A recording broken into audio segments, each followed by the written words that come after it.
Bom dia, muito bom dia. Está no ar o Jornal do Boris. O Jornal do Boris é um sobrevoo pelos principais acontecimentos do Brasil e do mundo a partir das primeiras páginas dos jornais. O noticiário hoje está muito focalizado numa eleição aqui na América do Sul, eleição no Chile, que a gente tem que conversar a respeito dela.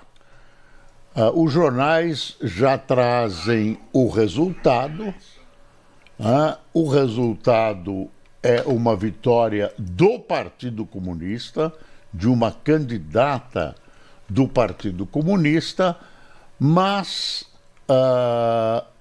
um segundo turno que ainda deve se desenvolver promete uma vitória da direita.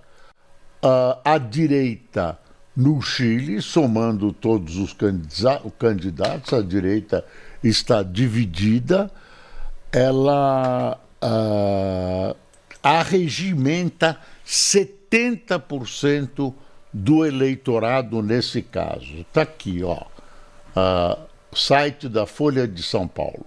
Comunista e ultradireitista disputarão segundo turno no Chile após eleição acirrada. Ex-ministro Janete Jara conquista 26,8% dos votos e enfrenta no dia 14 de dezembro ex-deputado José Antônio Kast, que é considerado um extremista de direita. Não é tão extremista assim, é um direitista, que obtém 24%, 26,8% a 24%. E ainda há uma série de candidatos à direita, como eu disse, que devem somar uma porcentagem de 70%, o que deve dar a vitória ao candidato direitista, segundo as previsões dos próprios analistas chilenos. Está aqui, Janete Jara, candidata comunista, tem propostas de desenvolvimento e inclusão. Ultradireitista José Antônio Kast, ultradireitista, tenta virar presidente no Chile pela terceira vez. Jara não promete um regime comunista para o Chile. Tem um programa moderado dentro dos padrões comunistas. Mas, como comunista, membro do Partido Comunista, eu não sei se dá para confiar. Mas, de qualquer maneira, essa vitória apertada dela não é definitiva, né? Mostra que ela será derrotada pelo direitista. Deixa eu ver quem mais. Vamos para o Globo? Vamos para o Globo de hoje. Eu não recebi ainda, está aqui, ó. Câmara amplia despesas, amplia em 22 bilhões despesas com o servidor até 2028. Na contramão da reforma administrativa, deputados aprovam aumentos e criam penduricalho com impacto orçamentário.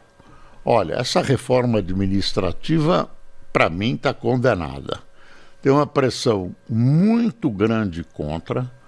O governo quer contar com as simpatias eleitorais do funcionalismo e realmente tende a empurrar a reforma administrativa com a barriga, ou vai fazer uma reforma administrativa pífia que não mexa com o funcionalismo, ou então que beneficie o funcionalismo.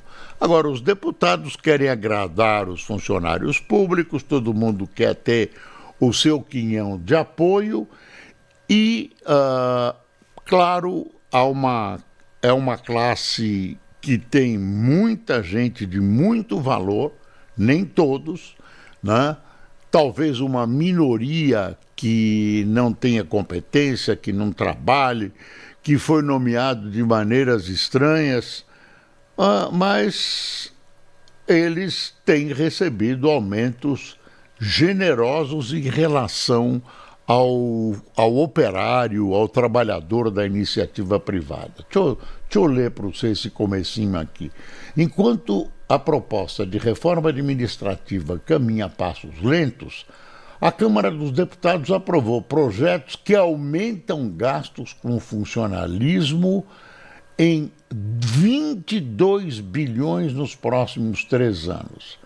Nesta lista estão a aposentadoria integral e paritária de agentes de saúde de combate a endemias e o aumento escalonado de 24% em 3 anos para servidores do judiciário, com criação de adicional de qualificação. O impacto pode ser ainda maior, levando em conta o efeito cascata, quando outras categorias pedem equiparação de benefício.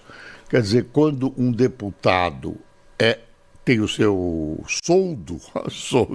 seu salário aumentado, isso tem uma cascata nas Assembleias Legislativas e Câmara dos Deputados. Assim é com os funcionários, nem sempre legalmente, mas cria uma inspiração por uma reivindicação de aumento que as administrações acabam atendendo. Está aqui o final. As medidas dependem do aval do Senado. Mas você imagina que o Senado, nessa altura dos acontecimentos, em plena campanha eleitoral, vai dizer não para essa gente. E sabe quem vai pagar? Você. Para os gaúchos, tu que vai pagar, né? Ora bolas, né?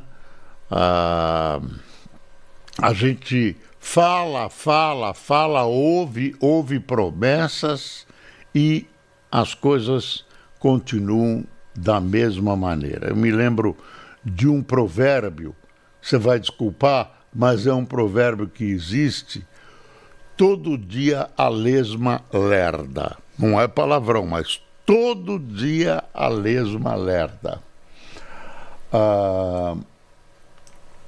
Tem uma história aqui do Dr. Alcolumbre, que é o nosso ilustre presidente do Senado, que está dando um bode lá no Amapá, que é a terra dele. Qual é o bode? Caçaram uma emissora de rádio. E a emissora está acusando o Alcolumbre, que não goza das simpatias da rádio e vice-versa, de ser o autor dessa cassação. Está lá um rolo, né? O Alcolumbre, eu diria, é uma das grandes forças da República hoje, se não a maior delas. Dá uma espiada nos candidatos chilenos. Comunista e ultradireitista vão ao segundo turno das eleições presidenciais no Chile. E aqui uma nota sobre o nosso querido governador Tarcísio. Gestão é a que menos aderiu a ações de Lula na segurança. Parênteses. Esse Frankenstein, que é preparado pelo Dr. Derrit, que saiu da Secretaria da Segurança para depois voltar, mas para ser o relator dessa anticrime, desse projeto anticrime, anti o que você quiser, ele fez uma bruta confusão, né? Você já sabe, ele já produziu 4 relatórios e foi enxertando aqui, foi enxertando ali, fez uma coisa ruim, que foi tentar não sei se foi sem querer, mas burro ele não é.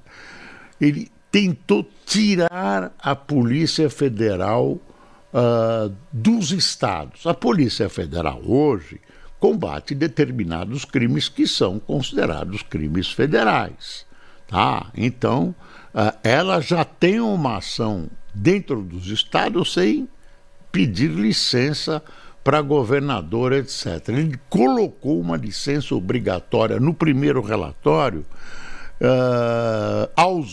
que os governadores teriam que conceder para a Polícia Federal agir dentro do território de seus estados. Quer dizer, o órgão que deveria ser o órgão centralizador, que deve ser o órgão centralizador da política anticrime nacional, estava alijado de qualquer iniciativa dentro dos estados.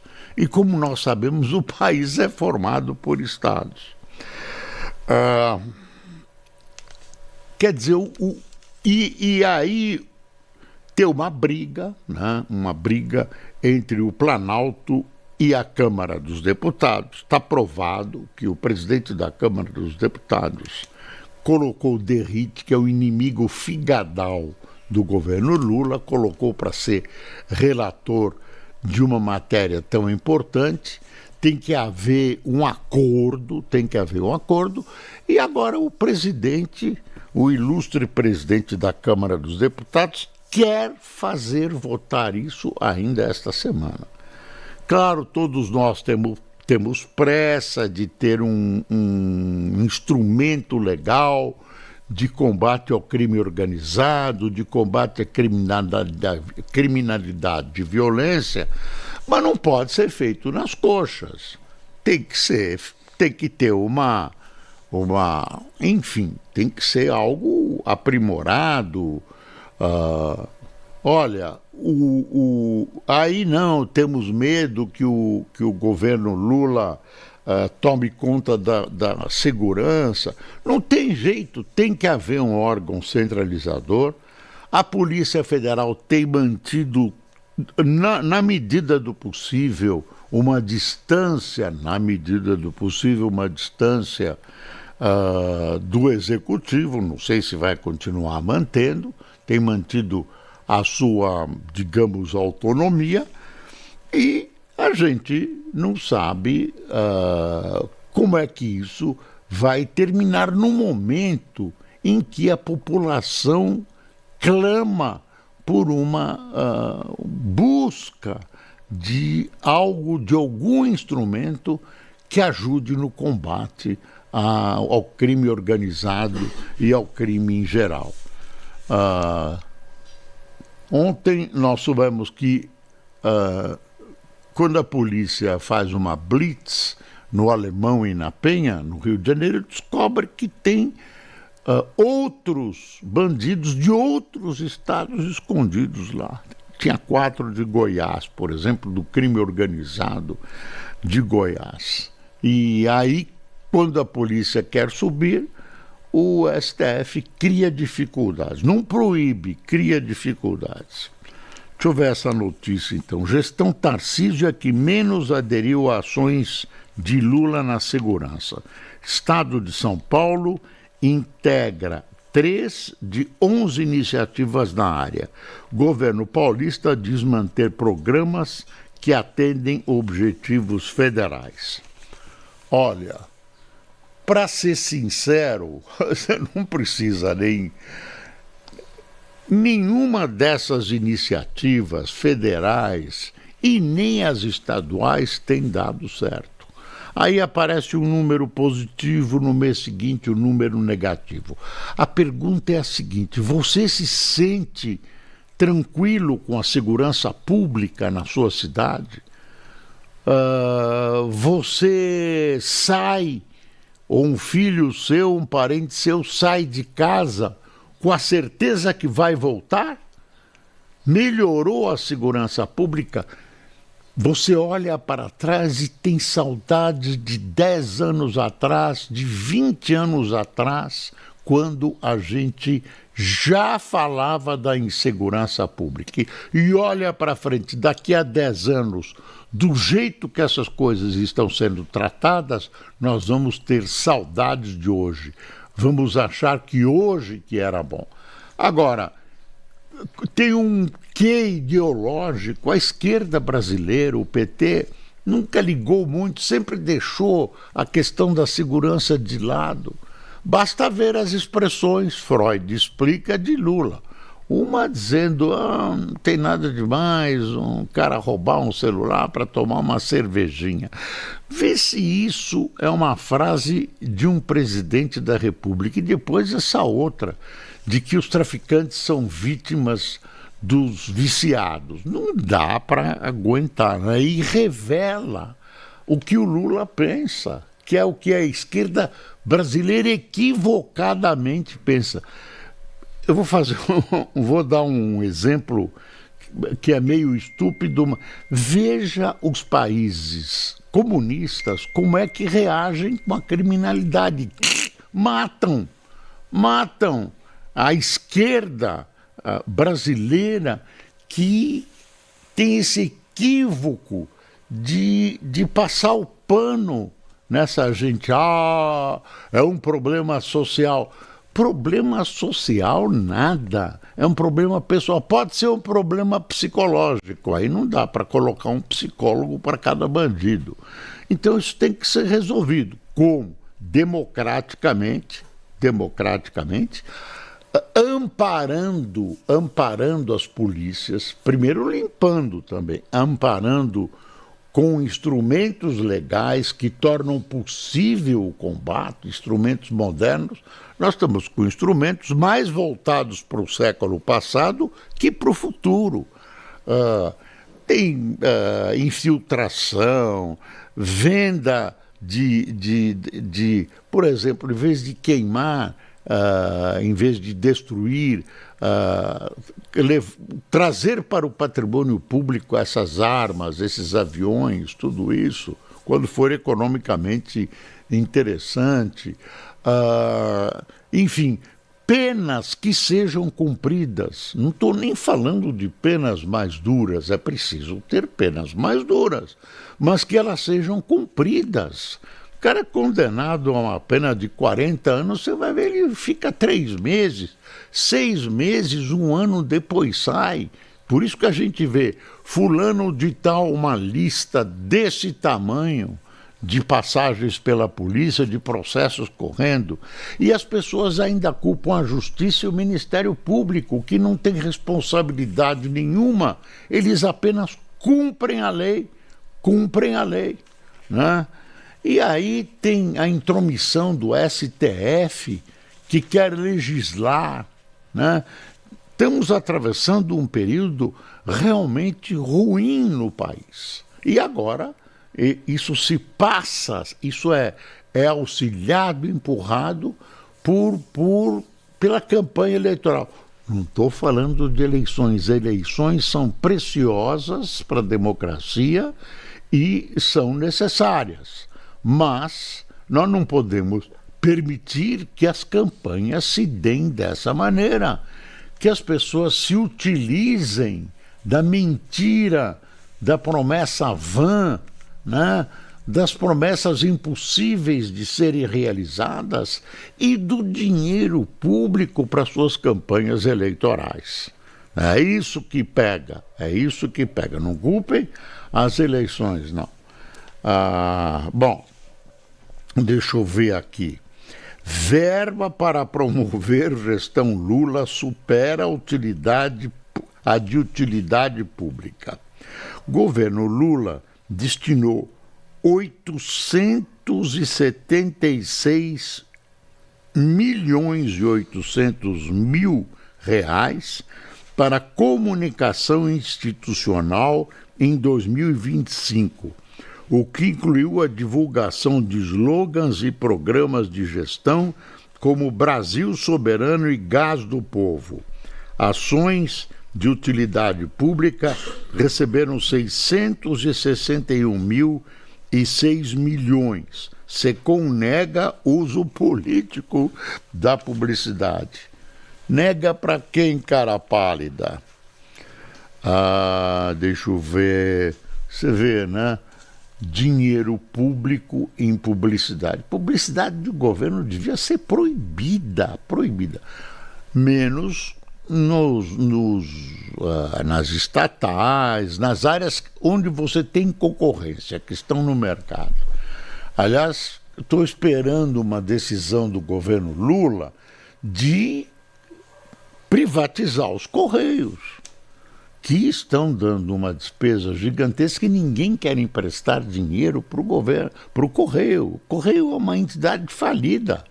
É uma entidade falida. Tem aqui uma coisa aqui. Consciência Negra. Está aqui.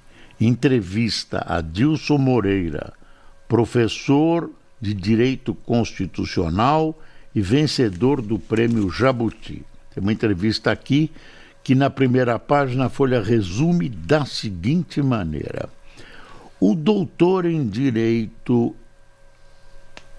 antidiscriminatório defende que o presidente Lula indique uma pessoa negra ao STF. Para ele, isso daria novas perspectivas para decisões da Corte, com melhores níveis de justiça social. Esse argumento de alguém de minha confiança é uma escolha com finalidade meramente política. De alguém de minha confiança, diz o Lula. Eu já acho que a escolha deveria ser, os juízes deveriam ser juízes togados, tá? Devia ser um ponto alto da carreira judicial. Eu sei que sempre haverá dúvidas na escolha do STF, mas essa escolha de escolher o meu advogado como presente, né? Coisa que de escolher o advogado do PT, isso,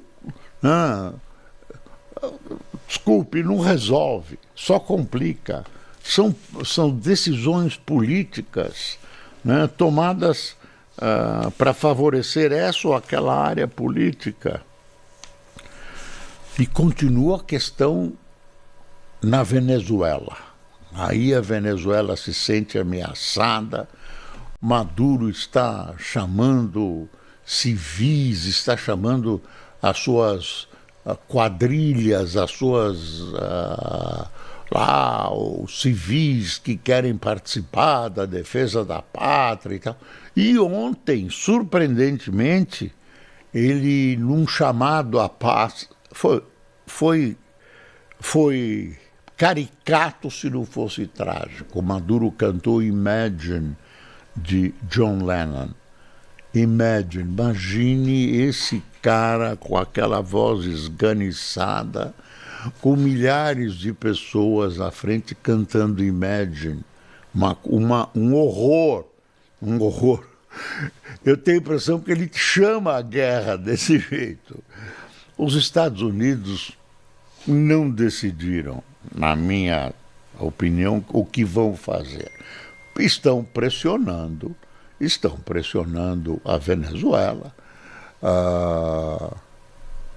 Os ataques a barcos que a imprensa tem retratado que foram realizados na Venezuela, mas não é verdade. Tem uma parte na Colômbia, de onde parte um tráfico muito maior para os Estados Unidos, né? Em alto mar.